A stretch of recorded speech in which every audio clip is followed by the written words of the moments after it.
ராஜ்யம் பிரிக்கப்படுதல். அரசனாகிய தாவீது 40 வருடம் நாட்டை ஆண்டு மரித்த பின்பு அவனுடைய மகன் அரசனானான்.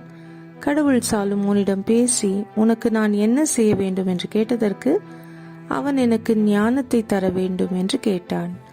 அது கடவுளுக்கு பிரியமாயிருந்தது. அவர் சாலமோனை உலகின் ஞானியாக்கினார். பல காரியங்களை கற்றான். கடவுள் அவனை மென்மேலும் ஆசீர்வதித்தார்.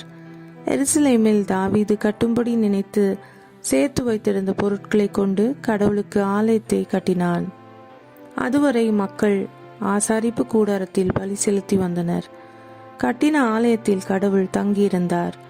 மக்களும் அங்கே கடவுளுக்கு ஆராதனை செய்து பலி செலுத்தினர்.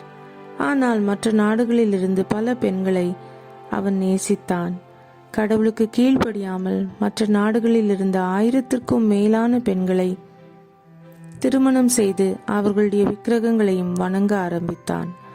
சாலமோனுக்கு வயதான போதும் அவர்களுடைய கடவுள்களை அவன் வணங்கினான். கடவுள் அவன் மேல் கோபமடைந்து இஸ்ரேலின் ராஜ்யத்தை 2ஆக பிரித்து அவனை தண்டிப்பேன் என்றார். இதை மரித்த பின்பு செய்வதாக சொன்னான்.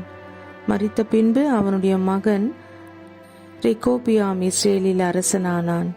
மக்கள் எல்லாரும் அவனை அரசனாக ஏற்றுக்கொண்டனர்.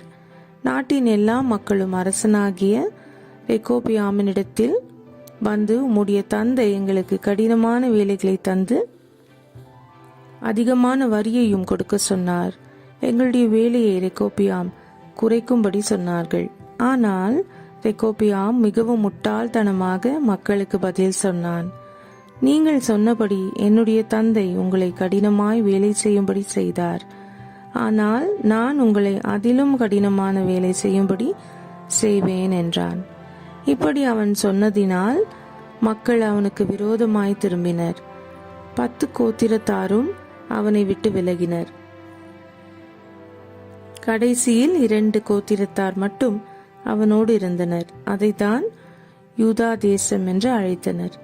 மற்ற 10 கோத்திரங்களுக்கும் ரெகோபியாம் என்பவன் ராஜாவானான். இவர்கள் வடக்கு பகுதியில் இருந்தனர்.